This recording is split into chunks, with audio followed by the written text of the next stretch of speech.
Assalamualaikum warahmatullahi wabarakatuh. Perkenalkan, nama saya Dina Junianti dari Prodi Pendidikan Ekonomi A semester 1. Di sini saya akan mengerjakan tugas UTS dari mata kuliah Teori Ekonomi Mikro. Konsep dasar ilmu ekonomi. Ilmu ekonomi merupakan salah satu bidang dari ilmu pengetahuan yang memiliki cakupan sangat luas sekali.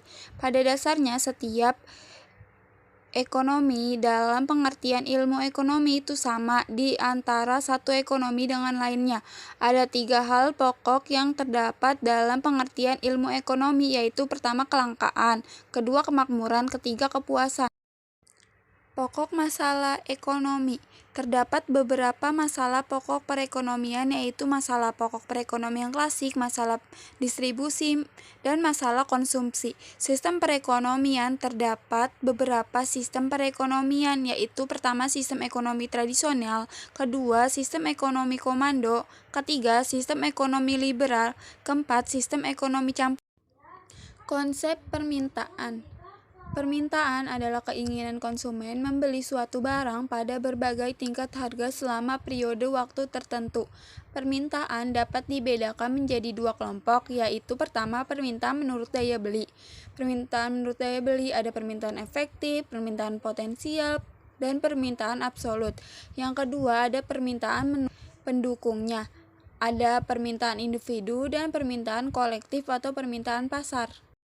Selanjutnya ada konsep penawaran.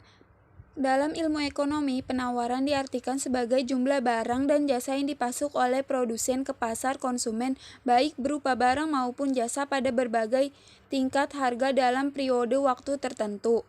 Faktor-faktor yang mempengaruhi penawaran ada harga barang itu sendiri, terus ketersediaan harga barang pengganti, biaya produksi, kemajuan teknologi, pajak, dan perkiraan harga di masa depan. Macam-macam penawaran ada 2, pertama penawaran individu, kedua penawaran kolektif atau pasar. Selanjutnya ada pasar keseimbangan. Keseimbangan pasar merupakan kondisi di mana jumlah barang yang diminta sama dengan jumlah barang yang ditawarkan pada tingkat harga tertentu. Proses ini menjadi sangat penting untuk menentukan apakah kurva keseimbangan akan sama atau tidak. Fungsi pasar, distribusi produk, menetapkan harga atau nilai promosi, menyerapkan tenaga kerja, barang dan jasa. Jenis-jenis keseimbangan pasar jangka pendek dan keseimbangan pasar jangka panjang.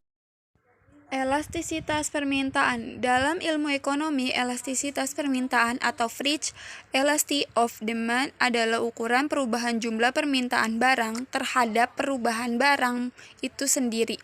Pada umumnya, jika harga barang naik, ketersediaan pembelian untuk membeli barang tersebut akan menurun. Yang terakhir ada elastisitas penawaran.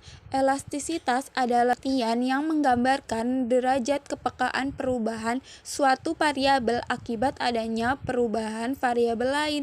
Elastisitas penawaran merupakan ukuran yang menggambarkan suatu di mana kuantitas yang ditawarkan akan mengalami perubahan sebagai akibat perubahan harga. Faktor yang dianggap sebagai faktor penting di dalam menentukan elastisitas penawaran, sifat perubahan biaya produksi, jangka waktu, analisis